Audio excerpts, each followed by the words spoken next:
compagnie aujourd'hui de Jacques Peffer. Jacques, je me permets, on se tutoie, hein, parce qu'on se connaît depuis pas mal de temps Depuis si maintenant. longtemps. Ouais, voilà, je suis assez content. Si on vient de voir, c'est parce que c'est un événement pour Nancy, mais aussi pour la région, je vais dire. C'est la Villa Majorelle qui va rouvrir ses portes donc à Nancy. Je voudrais simplement, on vient voir le maître des lieux aussi, parce que tu as participé à la rénovation notamment des cheminées de la Villa Majorelle. Nous présenter un petit peu cette villa. Comment tu la décrirais, justement ?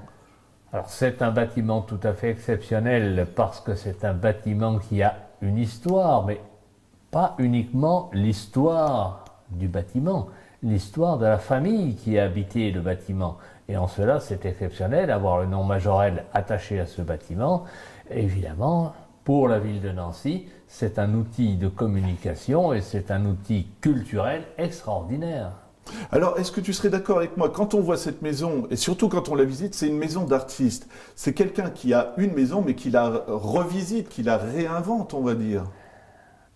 Il ne la réinvente pas, il l'invente. C'est-à-dire qu'à travers le dessin, à travers la volonté, à travers le concept de la maison, il y a tout un travail d'accompagnement de ce qu'est l'architecture qui est fait. Ses relations avec l'architecte, ses relations avec l'Art Nouveau à ce moment-là. Et tout cela se combine pour donner une œuvre qui est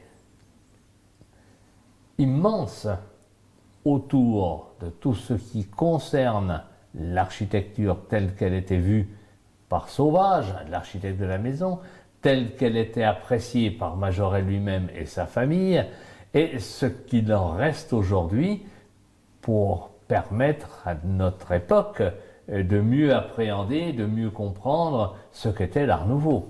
Ce que je trouve passionnant quand on visite la maison, justement, c'est que, encore une fois, je vais le dire comme ça, c'est réinventé. Quand on regarde les fenêtres, les cheminées, presque les meubles aussi, c'est pas quelque chose qu'on voit ailleurs, tout simplement. C'est de l'Art Nouveau vu par une personne qui connaît bien l'esthétique, qui a travaillé dans différents métiers d'art, dont toute la famille s'intéresse à l'art, et en cela, c'est assez exceptionnel. Il y a des maisons Art Nouveau à Nancy qui sont aussi de très très belle nature, mais là, c'est une maison d'artiste, tu l'as dit tout à l'heure, c'est une maison d'artiste, ça veut dire qu'il y a une relation beaucoup plus forte avec l'art, et si on dit avec l'art, ce qui signifie que c'est toute une culture de civilisation qui est autour.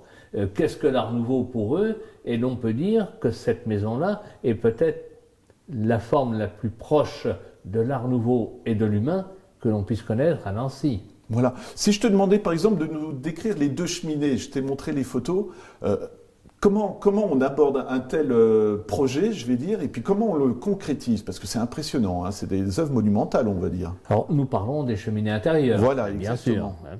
Donc, la cheminée principale, qui est un véritable monument de la céramique, est une pièce plus qu'exceptionnelle. J'ai eu le plaisir de la photographier sous différents rapports. Bigot, qui est l'auteur de cette œuvre, est un des plus grands céramistes français de la fin du XIXe siècle. Mais ce n'est pas une petite entreprise, c'est une grosse entreprise, avec des ingénieurs, avec du personnel qualifié et avec une expérimentation de l'Art Nouveau par des artistes de grandes compétences autour de lui. Et va s'intéresser, je dirais, de très près à quelque chose d'assez neuf, construire une cheminée au centre d'une maison. Ce n'est pas évident. Jusqu'à là, la cheminée était toujours accolée à un mur, souvent un mur de refend. Et là, on se retrouve avec une cheminée qui va prendre une posture décorative extrêmement forte. On ne la travaille pas que sur le plan de la face, on la travaille en 3D, si je puis dire. Elle est visible et belle de partout. Donc c'est une œuvre vraiment très très importante. Et l'autre cheminée, comment tu la décrirais? Parce qu'il y a un vitrail, hein, si je ne me trompe pas, qui l'encadre ou qui la domine. Hein. Oui, alors là on est dans un cadre plus classique, si je puis me permettre, dans l'ordonnance tout au moins. Mais le côté Art Nouveau est très présent dans la courbe, dans la contre-courbe et dans le traitement des matériaux, et notamment le traitement du bois aussi. Ce travail de menuiserie, l'ébénisterie autour de cette cheminée est aussi très remarquable et tout à fait Art Nouveau. Alors moi je continue, et là je te rends hommage. Art Nouveau sur l'extérieur, on vient de parler de la cheminée à l'intérieur, mais en haut, la sortie de la cheminée, je ne sais pas trop comment on l'appelle, mais c'est toi qui l'as rénovée. Parle-nous-en un petit peu si tu veux bien. Oui, Saint-Jean-Lègue a été chargé de réaliser des copies des mitres de cheminée, on appelle cela des mitres, parce que les anciennes étaient fort dégradées et nous avons dû reconstituer des éléments neufs, mais parfaitement identiques aux éléments anciens, ce qui s'est passé évidemment avec des terres dont la qualité est exactement celle qui ont été utilisées au moment de la construction du bâtiment. Et le plus difficile a été d'ajuster les différentes pièces entre elles à cause de la complexité des cuissons céramiques. Nous perdons en dimension, en hauteur, en largeur ou en épaisseur une partie des mesures et il faut les reconstituer, les recalculer à l'avance pour sculpter plus grand et obtenir la forme et la taille définitive après la cuisson. Ensuite, il y a le problème de l'émail. Le problème de l'émail, retrouver des émaux d'une même nature. Alors, c'était un travail assez passionnant pour moi parce que j'étais projeté dans une certaine mesure dans l'œuvre des frères Mougin. Ils sont à peu près de cette époque-là. Comme Bigot, ce sont tous des gens qui ont travaillé autour de Sèvres, qui ont connu les formules que Sèvres laissait dans le domaine public, ce qui était le rôle de cette manufacture d'État, et reconstituer des émaux qui sont des émaux à haute fusion. Nous sommes dans les 1280, 1320 degrés à ce moment-là, hein. Donc avec des cuissons à bois, c'était des choses assez complexes pour les réactions chimiques. Ce n'était pas simple. J'ai dû faire de nombreux essais pour retrouver ces colorations. Ensuite, le jeu des matières, le jeu des coulures de l'émail, il a fallu faire des essais nombreux là aussi pour réussir tout simplement avoir la même chose, en toute simplicité je dis la même chose, c'est-à-dire faire une restauration d'une certaine perfection. Mais c'est ça, je reviens à cette notion de maison d'artiste, parce que tu parles d'émaux quand même sur les mitres d'une cheminée, des choses comme ça. Il y a aussi des émaux le long du mur, des murs extérieurs. Il y a un balcon magnifique aussi qui a été cuit, quoi. Ça doit être passionnant pour toi d'arriver sur un site comme celui-ci. Oui, alors ce qui est très beau dans l'Art Nouveau et dans la céramique Art Nouveau, je dirais, c'est ce respect de la nature par des colorations qui sont, je dirais, presque naturelles, des colorations de tons de mousse, des colorations de matériaux usagés, des patines presque, et tout cela simplement pour que le bâtiment ne heurte pas la nature environnante. Et cela a été très bien respecté par Bigot, et nous avons ici d'ailleurs une œuvre de Bigot. Le musée Saint-Jean-Lègue a le plaisir, et je dirais l'honneur, de conserver une œuvre de Bigot, et une œuvre assez importante avec cette chimère mythique, on la dirait presque sortie d'un dessin de Druillet.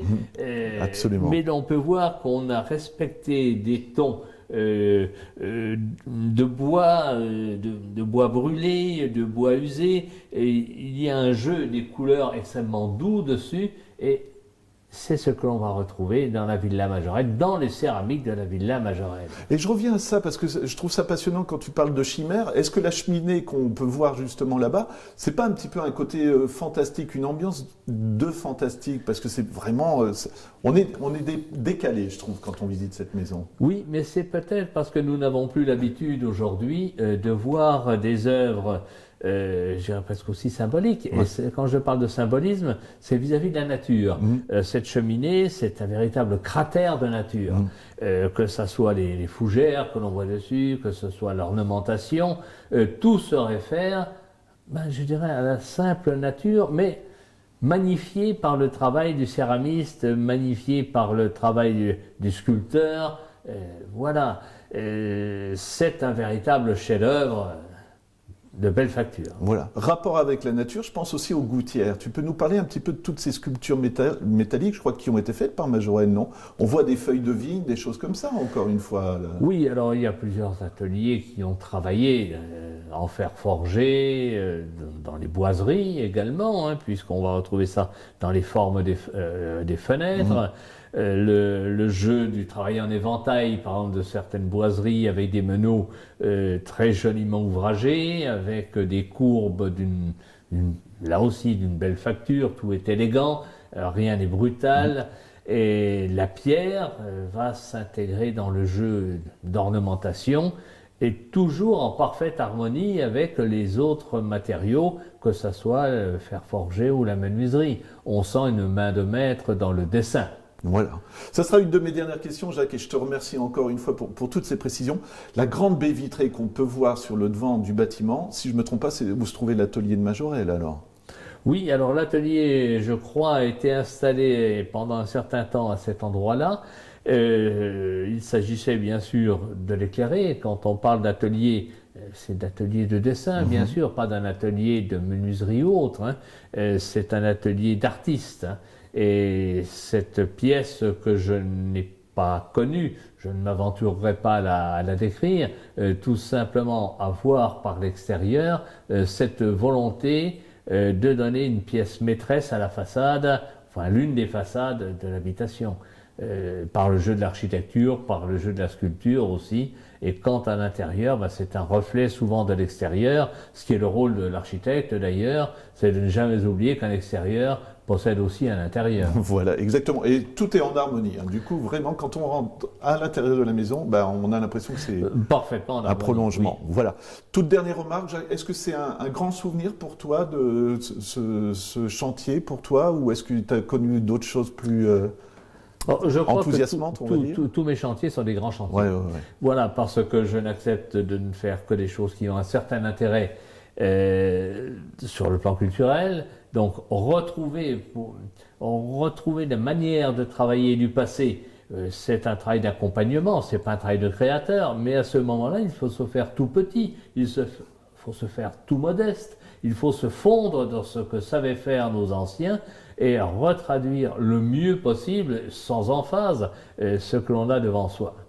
Donc je suis toujours passionné par le travail de restauration, même si le travail de création, le travail contemporain, pour moi, reste plus indispensable. Même s'il y a quelques photos anciennes, parfois ces photos anciennes ne nous permettent pas d'aller très loin dans l'intervention. Ici, il y avait un décor qu'on aperçoit sur les photos anciennes de pochoir, mais vous voyez même sur l'identification du motif floral au pochoir, il était difficile de savoir si c'était des orchidées ou des lys. Vous voyez, déjà nous-mêmes, on n'était pas d'accord. Donc, dans ce cas-là, ce qu'a décidé le comité scientifique, l'architecte et l'équipe du musée, c'est lorsque nous n'avions pas d'informations, de ne pas faire du faux, de ne pas extrapoler, mais de rester dans un décor limité. C'est pour ça aussi le traitement du mur, tel que vous le voyez, c'est un traitement de peinture à l'huile fait par un peintre décorateur qui donne un peu l'idée d'un mur de cette époque, mais qui ne remet pas en place les pochoirs. Merci, la lumière est revenue. Alors, de même, dans les écoinçons de la pièce, il y avait un décor en stuc avec des lumières implantées à l'intérieur de ce décor en stuc. Il était trop difficile de nouveau de le reconstituer. Donc ce qu'on a fait, c'est qu'avant il y avait des vasques lumineuses. On a retiré les vasques et on a redonné le côté concave de la pièce. Voilà, le sol a été traité et surtout ce qui a été traité, c'est la cheminée et les meubles dessert. La cheminée dont le vitrail d'origine avait été détruit en 1916 par un bombardement, puisque malheureusement le quartier de la villa a subi beaucoup de bombardements au début de l'année 1916. Et le vitrail d'origine de Jacques Gruber a été détruit à cette époque-là et a été remplacé par ce vitrail orientalisant. Donc en fait, lors des travaux, parce qu'on ne connaissait pas très bien la technique de ce vitrail, on s'est rendu compte que c'était un vitrail au plomb, assez classique, mais sur lequel on avait posé un décor, vous voyez, en bois peint, voilà, imitant avec la couleur dorée pour refaire ressortir les éléments en vert. Voilà. Pour le mobilier du salon, ce mobilier est en fait n'est pas le mobilier d'origine, puisqu'en fait, ce mobilier a été acquis il y a 3 ans par le musée. En particulier, quand je vous dis le mobilier, ce sont l'ensemble de sièges à décor de pommes de pin que nous avons trouvé auprès d'un particulier. C'est un coup de chance, nous le cherchions depuis plusieurs années. Il y avait eu un projet de legs, mais qui ne s'était pas concrétisé. Et il y a 3-4 ans, un particulier nous a contacté en disant qu'il souhaitait vendre cet ensemble. Ce qui nous intéressait beaucoup, puisqu'en fait, la famille Majorelle n'avait pas conservé ces sièges, que nous les cherchions, et que de plus, vous voyez, même si la garniture est très abîmée, elle est de couleur verte, un peu en regard, en écho au carrelage de la cheminée. Donc nous avons pu acquérir cet ensemble. Parce que le salon était aussi, comme la salle à manger, reproduit dans les catalogues Majorelle, mais c'était plutôt un showroom, c'est-à-dire c'était du mobilier qui a été beaucoup vendu, en particulier ce mobilier de siège de pommes de pin est un grand succès de la maison Majorelle. Ils l'ont produit jusqu'en 1913 et dans les catalogues on le voit très très souvent reproduit. Alors, le seul élément, 2 éléments viennent quand même d'origine du salon. Le petit porte-plan que nous avions, que les descendants Majorelle nous avaient donné. Et en 2006, il y avait eu à Nancy une vente de quelques pièces, une vente aux enchères de quelques pièces de la villa. Et nous avions pu acheter le devant de foyer. Voilà. Autrement, pour les autres pièces, nous avons dû regarder dans nos collections. Il se trouvait qu'il y avait un modèle de table butomée que nous avions déjà dans nos collections, donc nous l'avons réinstallé. Par contre, les autres meubles, nous avons dû imaginer des pièces un peu similaires, puisque par exemple, le grand meuble que vous voyez derrière, ce meuble de musique, en fait, à l'origine, c'est un meuble que Majorelle avait fait pour l'exposition universelle de 1900 et dont le principal exemplaire est au Victoria and Albert Museum de Londres, donc de toute façon, il est un petit peu difficile d'en avoir un exemplaire.